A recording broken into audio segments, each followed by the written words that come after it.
उत्तरकाशी के सिलकियारा टनल में फंसे मजदूरों की तस्वीरें मंजर-ए-आम पर। 9 दिन बाद पहली बार उनके लिए भेजी गई खिचड़ी। रेस्क्यू ऑपरेशन जंगी बुनियादों पर जारी। राजस्थान और तेलंगाना में आज फिर लीडरों का होगा इज्तिमा। पीएम मोदी और अमित शाह जेपी नड्डा के साथ राजस्थान में करेंगे रैलियां और रोड शो। कांग्रेस, बीएसपी और दीगर पार्टियों ने भी संभाला मोर्चा।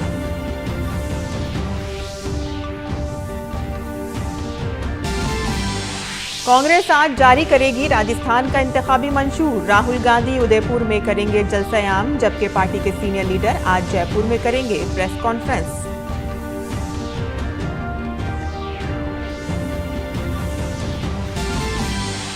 सदर जमहूरिया द्रौपदी मुर्मू आज अपने उड़ीसा दौरे के दौरान बादाम पहाड़ से 3 नई ट्रेनों को दिखाएंगी हरी झंडी।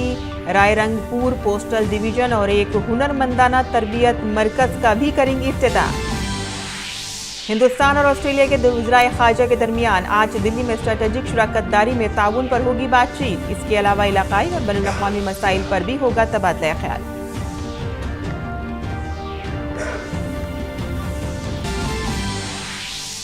इजराइल हमास तनाज़े पर बहस के लिए ब्रिक्स मुमालिक का हंगामी वर्चुअल इजलास आज। जनूबी अफ्रीका के सदर करेंगे इजलास की सदारत। अक़वाम मुत्तहिदा के सेक्रेटरी जनरल भी इजलास में होंगे शामिल।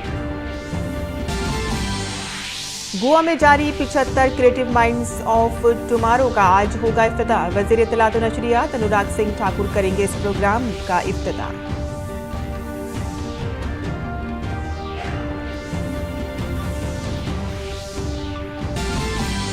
और ऑस्ट्रेलिया के खिलाफ 5 मैचों की T20 सीरीज में सीनियर खिलाड़ियों को दिया गया आराम। सूर्य कुमार यादव को सौंपी गई कप्तानी। पहला मैच 23 नवंबर को विशाखापट्टनम में।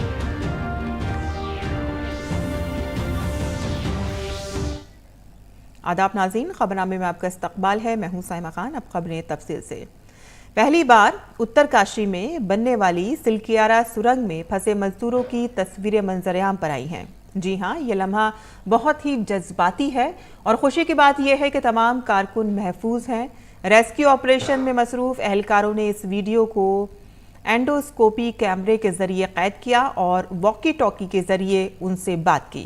कारकुनों को निकालने के लिए 10 रोज से रेस्क्यू ऑपरेशन जारी है। कारकुनों को निकालने के लिए 10 रोज से रेस्क्यू ऑपरेशन जारी है। बता दें आपको, रेस्क्यू में मसरूफ इदारों को गुज़िश्ता रोज बड़ी कामयाबी मिली है। पहली बार मजदूरों के लिए खिचड़ी, दालें और फल भेजे गए और इस तरह से 9 दिन से फंसे मजदूरों को पहली बार गर्म खाना दिया जा सका। दरहकीकत ये 6 इंच की गोलाई का पाइप टनल के मलबे से गुजरने के बाद मुमकिन हुआ और अब तक रेस्क्यू ऑपरेशन के दौरान 4 इंच की कॉम्प्रेस पाइपलाइन के जरिए मजदूरों को खाने पीने की कुछ हल्की चीजें फराहम की जा रही थी, लेकिन अब खाने पीने की अशिया, अद्वियात और दीगर सामान आसानी से पाइपलाइन के जरिए मजदूरों तक पहुंचाया जाएगा। बचाव के काम में मसरूफ मरकजी एजेंसियों, SDRF और रियासती इंतजामिया की टीमें दिन रात मेहनत कर रही हैं। तमाम मजदूरों को बाहिफाजत निकालने के लिए जंगी पैमाने पर काम किया जा रहा है। वज़ीर आज़म नरेंद्र मोदी आज खुद सूरत हाल पर नजर रखे हुए हैं और वो मरकजी हुकूमत की जानिब से ज़रूरी इमदाद भेज रहे हैं। ख्याल रहे कि 12 नवंबर को 41 तामीराती मजदूर उस वक्त फंस गए थे कि जब सिलकियारा टनल के कुछ हिस्से लैंडस्लाइडिंग के बाद मुनहदिम हो गए थे।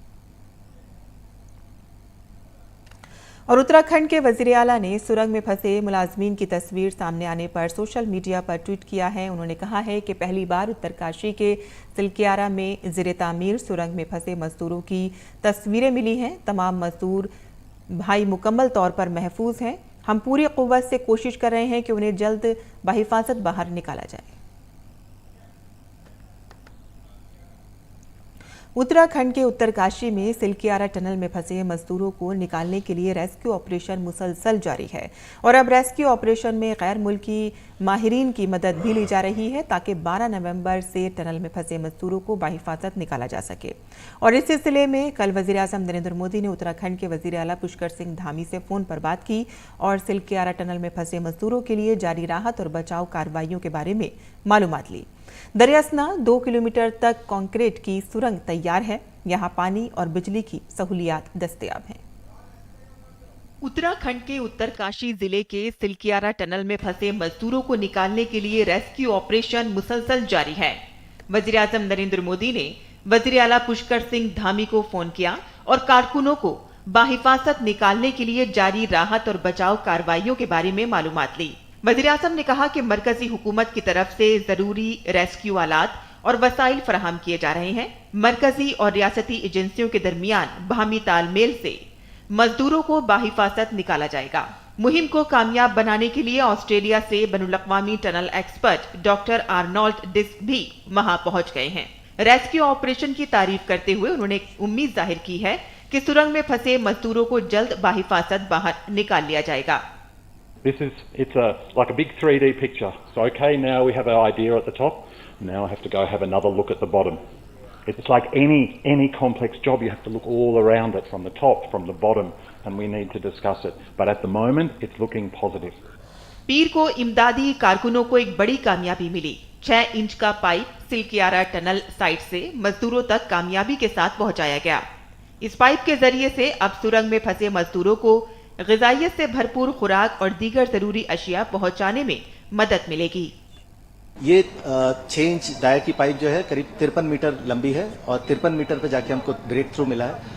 और इससे अब जो आपको सुविधा मिलेगी, एक तो अल्टरनेट फूड लाइफलाइन जो हम कह रहे हैं वो होगा, ऑक्सीजन एंड फूड दोनों हम भेज सकते हैं, और बड़े तरह के फ्रूट जिसमें न्यूट्रिशन ज्यादा हो वैसी चीजें हम उसमें भेज। डॉक्टरों के मशवरे पर मजदूरों तक खाना पहुंचाने के लिए खुसूसी इंतजाम किए जा रहे हैं। रेस्क्यू टीम पुरउम्मीद है कि रेस्क्यू ऑपरेशन जल्द मुकम्मल कर लिया जाएगा। जो मशीनें हैं, इक्विपमेंट है, उसका मोबिलाइजेशन भी शुरू हो गया है। देश के अलग अलग स्थानों से उनको लाने की प्रक्रिया चल रही है।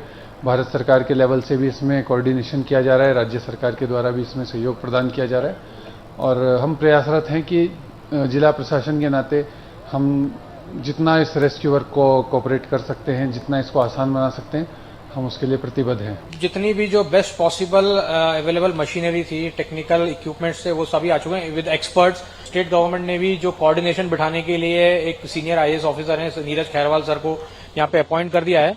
तो बहुत ही अच्छे ढंग से काम चल रहा है और हमको इसमें सफलता भी मिल रही है बहुत अच्छी। टनल में फंसे मजदूरों की हिफाजत पर हर जाविये से काम किया जा रहा है। इसके लिए डीआरडीओ के जरिए तैयार करदा रिमोट से चलने वाली गाड़ी और माइक्रो ड्रोन भी मंगवाया गया है। माइक्रो ड्रोन पाइप के अंदर भेजा जाएगा। नीज इस पाइप के अंदर से ऑप्टिकल फाइबर के जरिए नेटवर्क भेजा जाएगा। प्लान 5 के तहत हर इलाके में 2 कैविटी तैयार की जाएंगी, जिसमें रेस्क्यू का एक और ऑपरेशन को बढ़ाया जा सकता है। टनल में 6 इंच का पाइप मजदूरों तक पहुंचाने से न केवल सभी में खुशी की लहर है, बल्कि एक उम्मीद की जाती है कि उनको खाना पौष्टिक और पोषकता युक्त मिलेगा, तो स्वस्थ और सेहतमंद रहेंगे और जल्दी इस कार्य को पूरा करने के बाद उनको बाहर भी निकाला जा सकेगा। मेरे सहयोगी कैमरामैन जगमोहन के साथ में OP Yadav, DD news, Silkyara, Uttarkashi. और आगे बढ़ते हैं, जहां सदर जमहूरिया द्रौपदी मुर्मू उड़ीसा के दौरे पर हैं। सदर जमहूरिया आज पहाड़पुर गांव में हुनरमंदी के तरबियती मरकज का इफ्तिताह करेंगी और इसके बाद वो दोपहर में रेलवे स्टेशन का दौरा करेंगी और 3 नई ट्रेनों को हरी झंडी दिखाएंगी।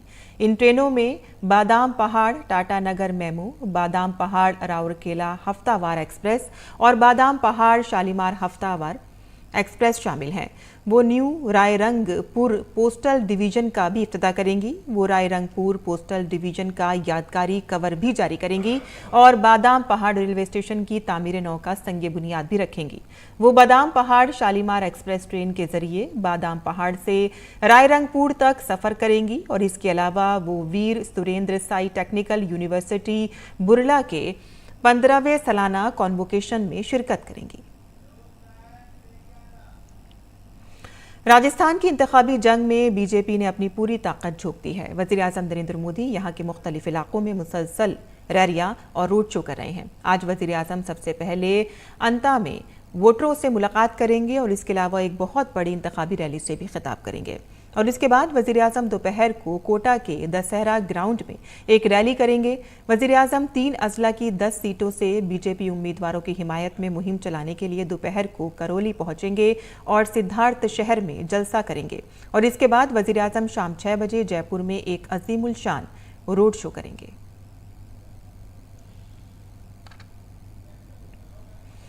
बीजेपी के सीनियर लीडर अमित शाह आज सबसे पहले किशनगढ़ असेंबली उम्मीदवार के लिए खेड़तल में जलसा करेंगे और फिर सीकर में लोगों से बीजेपी उम्मीदवार को वोट देने के लिए कहेंगे। दोपहर में वो झुंझुनू की नवलगढ़ असेंबली सीट पर बीजेपी उम्मीदवार के हक में मुहिम चलाएंगे। शाम 5 बजे वो सवाई माधोपुर में एक अजीमुल शान रोड शो करेंगे। राजस्थान में 25 तारीख को होने वाले इंतखाबात के लिए हुक्मरान जमात कांग्रेस आज अपना मंशूर जारी करेगी। बताया जा रहा है कि कांग्रेस के राजस्थान इंचार्ज सुखजिंदर सिंह रंधवा, वजीर आला अशोक गहलोत, कांग्रेस के रियासती सदर गोविंद सिंह डोडा सारा, मंशूर कमेटी के सदर सीपी जोशी और साबिक नायब वजीर आला सचिन पायलट जयपुर में मंशूर जारी करेंगे। वजीर आला अशोक गहलोत पहले ही यहां के लोगों के लिए 7 गारंटियों का ऐलान कर चुके हैं, जिनमें खानदान की खातून सरबराह को 10,000 रुपए का सालाना एजाज, सस्ता एलपीजी सिलेंडर, मवेशी परवरों और सरकारी मुलाजमीन के लिए पुरानी पेंशन स्कीम का कानून जैसी गारंटी शामिल है। बीजेपी पहले ही अपना मंशूर जारी कर चुकी है और इसके अलावा आज कांग्रेस लीडर राहुल गांधी उदयपुर में अवामी जलसा करेंगे। पार्टी सदर मल्लिकार्जुन खड़गे और प्रियंका गांधी भी ऑपोजिशन पार्टी पर मुसलसल हमला कर रही हैं। कांग्रेस के तमाम सीनियर लीडर जैसे कि पवन खेड़ा, अभय यादव, मनीष तिवारी, भूपेंद्र सिंह यादव, अलका लांबा आज राजस्थान के बड़े शहरों में मुख्तलिफ औकात में प्रेस कॉन्फ्रेंस करेंगे, जिसमें कुछ अपने अपने नुकात होंगे और कुछ ऑपोजिशन पर सियासी हमले होंगे।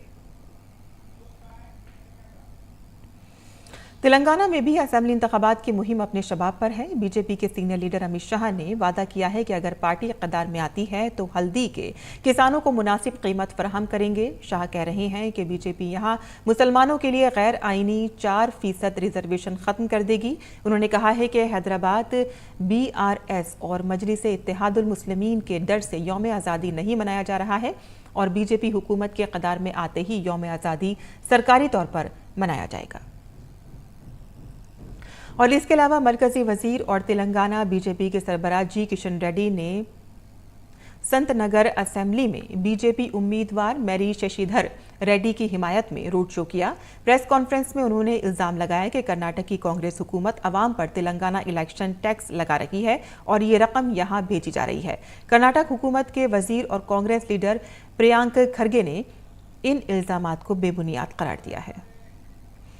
BRS सरबराह और वजीर आला के चंद्रशेखर राव भी रैलियों में लगातार कह रहे हैं कि अवाम को कांग्रेस पर भरोसा करते हुए एक बार फिर धोखे में नहीं आना चाहिए। इस दौरान MIM के सरबराह ओवैसी पैदल यात्रा के जरिए वोटरों से राब्ता कर रहे हैं। ओवैसी ने बीजेपी पर तनकीद की है कि इसने मंशूर में यूनिफॉर्म सिविल कोड पर एक कमेटी बनाने का वादा किया गया है। दरअसल तेलंगाना में BSP के सदर RS प्रवीण कुमार ने कहा है कि रियासत में 10 लाख मुलाजमतों के मौके फराहम किए जाएंगे। और आज नई दिल्ली में हिंदुस्तान और ऑस्ट्रेलिया के वज़राए ख़ारजा के दरमियान 14वीं वज़राए ख़ारजा की सतह के मुज़ाकरात होंगे। इस बातचीत में बाहमी दिलचस्पी के इलाकाई और आलमी अमूर पर भी तबादला ख्याल किया जाएगा।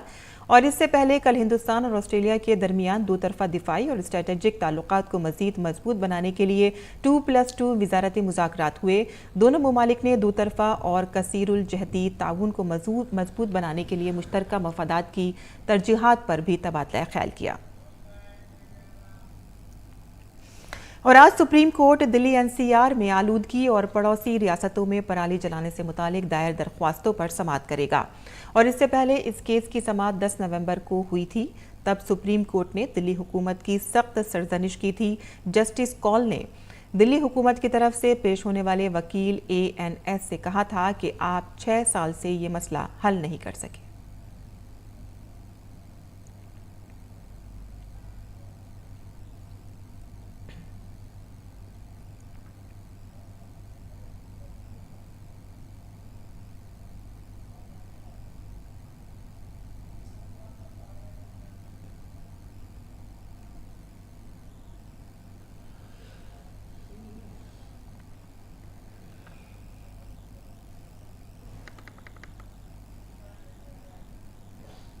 और भारत और आसियान ताल्लुकात के गहरे होने पर खुशी का इजहार करते हुए आसियान के सेक्रेटरी जनरल डॉक्टर काउ किम हॉर्न ने कहा है कि भारत और आसियान के दरमियान 3 दहाइयों पुराने ताल्लुकात स्ट्रेटेजिक शराकतदारी की सतह पर पहुंच चुके हैं और कई शोबों में शराकतदारी के बेपनाह इम्कानात हैं।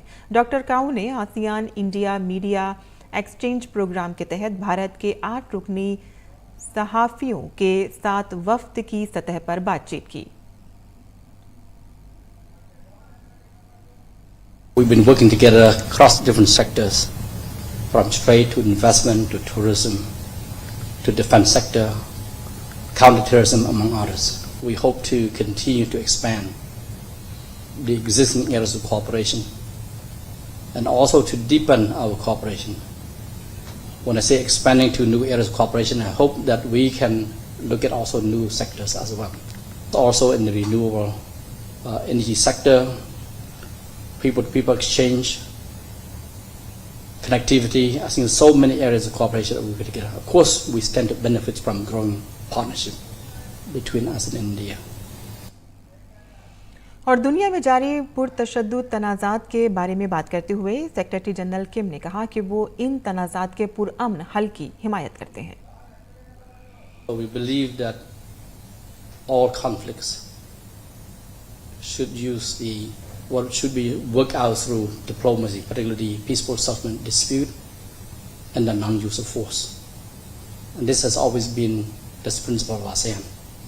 We also hope that the United Nations will play a constructive role in the ongoing conflicts around the world. And we believe that the UN has the means and of course the commitment to work toward the resolution of the conflicts around the world, particularly when we see the humanitarian tragedy unfolding for us. और दिल्ली के प्रगति मैदान में जारी 42वें भारत बैनुल-अक़वामी तिजारती मेले में हर रोज़ बड़ी तादाद में ज़ायरीन पहुंच रहे हैं। इनमें से ज़्यादातर नुमाइशी वज़ीर-ए-आज़म नरेंद्र मोदी की तस्वीर के साथ सेल्फी लेकर बहुत खुश और पुरजोश नजर आते हैं। मेले में बाजरे की बहुत सी मसनूआत भी देखी जा सकती हैं। स्टार्टअप्स की एक बड़ी तादाद भी यहाँ अपनी मसनूआत की नुमाइश कर रही है। और यही नहीं, मेले में हर रोज़ सकाफती प्रोग्राम भी होते हैं। मेले में कैसा जोशो खरोश है, इसका जायजा लिया हमारे नामानिगार ग्रीश निशाना ने। भारत अंतर्राष्ट्रीय व्यापार मेले में रोजाना काफ़ी संख्या में दर्शक पहुंच रहे हैं। जो मेले में दर्शक पहुंच रहे हैं वो जमकर सेल्फी भी ले रहे हैं और सबसे ज़्यादा सेल्फी ली जा रही है प्रधानमंत्री नरेंद्र मोदी के कटआउट के साथ।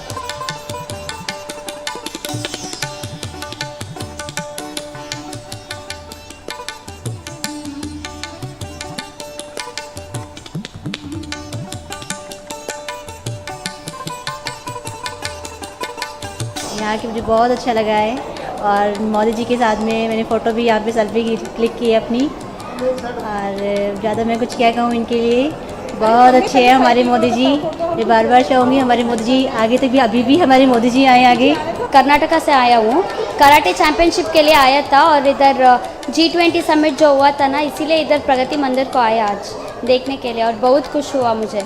मोदी जी मेरा इंस्पिरेशन की तरह है, वो उसका थिंकिंग ही तो कंप्लीट डिफरेंट है। वो फ्यूचर के लिए देखते हैं और हमारा भारत तो बहुत ब्राइट होगा इनके गाइडेंस में। मेले में इस बार काफ़ी उत्पाद मिलेट्स के भी देखे जा सकते हैं। यहाँ पे बहुत सारे लोग विजिट कर रहे हैं इस मेले के अंदर, इंडिया इंटरनेशनल ट्रेड फेयर के अंदर। और यहाँ पे बहुत ज़्यादा B2B और B2C के कस्टमर्स आ रहे हैं जो जुड़ रहे हैं हमारे साथ और हम उन्हें सभी चीज़ों को गाइड कर रहे हैं। अभी जैसे मोदी जी का सपना था, जैसे मोदी जी ने दिशा दिखाई हमें मिलेट्स के लिए, तो यहाँ मिलेट्स की डिमांड बहुत बढ़ती जा रही है। और मोदी जी ने जैसे वर्ड्स यूज़ किए हैं मिलेट्स के लिए, इससे युवा शक्ति और मजबूत हो रही है और युवा शक्ति को नई शक्ति, नई दिशा मिल रही है। और हम इसको हर शॉप पर, हर जगह प्रेजेंट करने की कोशिश कर रहे हैं और पहुँचाने की कोशिश कर रहे हैं।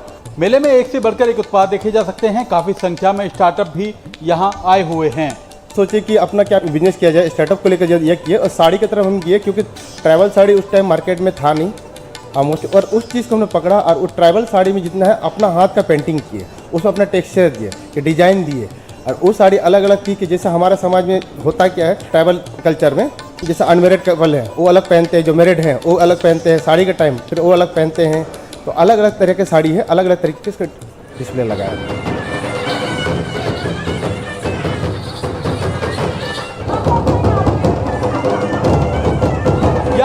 सांस्कृतिक कार्यक्रमों का भी आयोजन किया जा रहा है, जिसे लोग काफ़ी पसंद कर रहे हैं। कैमरामैन आनंद कुमार के साथ गिरीश मिठाना, DD न्यूज, दिल्ली।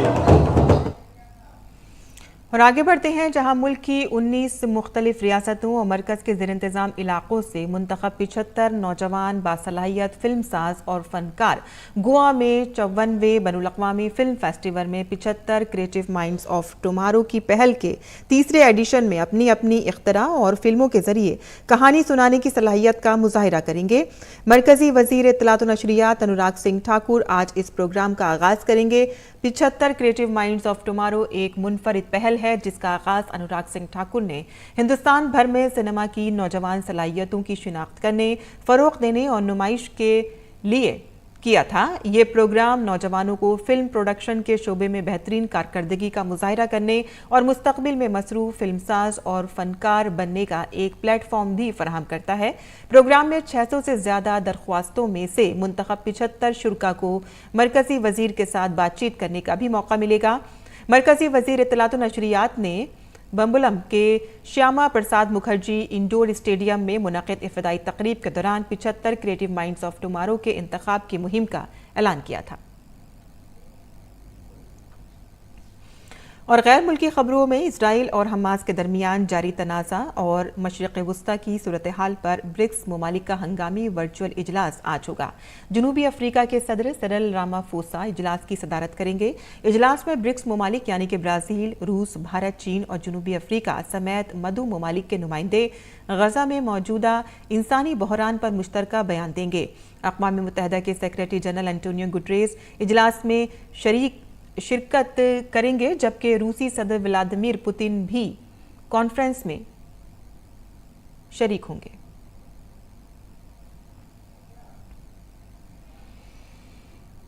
लबनान में इमारतों पर हमले दिखाए गए हैं। इजरायली फौज ने एक वीडियो जारी करते हुए कहा है कि इन हमलों का ताल्लुक हिजबुल्लाह दहशतगर्द ग्रुप से है।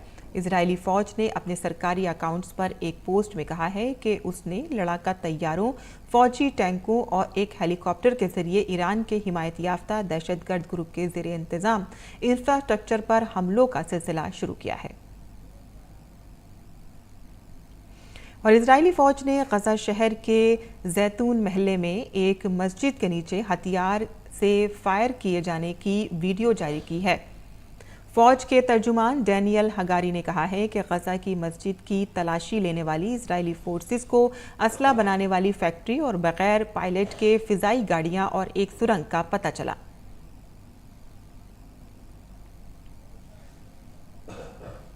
गजा में फंसे हुए 26 बोस्नियाई बाशिंदों का पहला ग्रुप और उनके फिलिस्तीनी रिश्तेदार गुज़िश्ता हफ्ते बोस्निया के दारुल हुकूमत अलेक्जेंड्रोव पहुंचे। हुकाम ने बताया है कि बोस्निया में उनके रिश्तेदारों के बगैर उन्हें पनाह गुज़ीनों के मरकज़ में रखा जाएगा।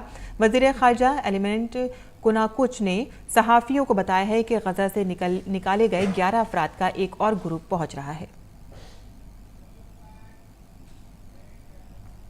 और अब पेश है दिल्ली से शाया उर्दू अखबारात का मुख्तसर जायजा।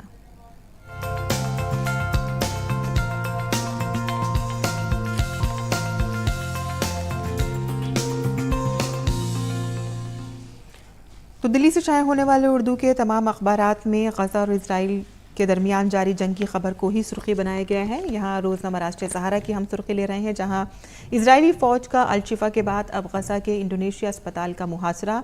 हमले में अस्पताल का सर्जरी रूम मुकम्मल तौर पर तबाह कर दिया गया है। कुछ डॉक्टरों और मरीजों की मौत हो गई है। क़ब्ल अज़ वक्त पैदा होने वाले 31 बच्चों को अल-शिफा अस्पताल से निकाल कर कहीं और मुंतकिल किया गया है।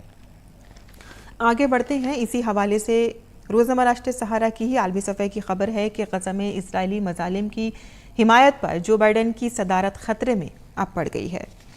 आगे की खबरें भी जान लेते हैं। हमने रोज़नामा राष्ट्रीय सहारा के बाद अब इनकलाब से भी कुछ खबरें ली हैं, जहां राजधानी दिल्ली से खबर है फ़िज़ाई आलूदगी यहाँ पर संगीन सतह पर अभी तक बरकरार है और एनजीटी ने दिल्ली हुकूमत की इस बात पर सरजनिश की है। दिल्ली हुकूमत को फटकार लगाते हुए पूछा गया है कि आपकी टीमें क्या कर रही हैं और आखिर यहाँ पर क्या किया जा रहा है, और अगली समात इसकी 29 नवंबर को होगी। आगे बढ़ते हैं, यहाँ एक और ख़बर है कि आलमी सकाफ़ती विरसा हफ्ता मनाया जा रहा है और इसी के तहत यादगारों पर जो तारीख़ी यादगारें हैं उनमें दाखिला मुफ्त है। और इसी के हवाले से यहाँ पर एक तस्वीर भी शाया की गई है। ताजमहल देखने के लिए बड़ी संख्या में यहाँ पर सयाह पहुँचे हैं। पहले दिन यहाँ पे 40,000 से ज़ायद सयाहों ने ताजमहल का दीदार किया। तो ये थी अखबारात की सुर्खियाँ जो हमने आपके लिए चुनी थी। और आगे बढ़ते हैं और अब खेल की खबरें जान लेते हैं, जहां ऑस्ट्रेलिया के खिलाफ 5 मैचों की T20 सीरीज़ के लिए हिंदुस्तानी टीम का ऐलान कर दिया गया है। और 23 नवंबर से शुरू होने वाली सीरीज़ में इस नौजवान टीम की कप्तानी सूर्य कुमार यादव को सौंपी गई है, जबकि ऋतुराज गायकवाड़ को नायब कप्तान बनाया गया है। वहीं शिवम दुबे और आवेश खान की भारतीय टीम में वापसी हुई है। उसके अलावा श्रेयस अय्यर रायपुर और बेंगलुरु में आखिरी T20 मुकाबलों में उप नायब कप्तान के रूप में टीम में शामिल होंगे। और भारतीय टीम कुछ इस तरह से है, जहां में सूर्य कुमार यादव यहां पे कप्तान होंगे, ऋतुराज गायकवाड़ यहां पर नायब कप्तान होंगे, ईशान किशन, यशस्वी जायसवाल, तिलक वर्मा, रिंकू सिंह, जितेंद्र शर्मा विकेटकीपर होंगे, वॉशिंगटन सुंदर, अक्षर पटेल, शिवम दुबे, रवि बिश्नोई, अर्शदीप सिंह, प्रसिद्ध कृष्णा, आवेश खान और मुकेश कुमार हैं। और अब पेश है मुल्क भर के मौसम का मिजाज।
और इसी के साथ ही खबरनामा ख़त्म पसीर होता है। हमारी पूरी टीम को दें इजाज़त। आदाब।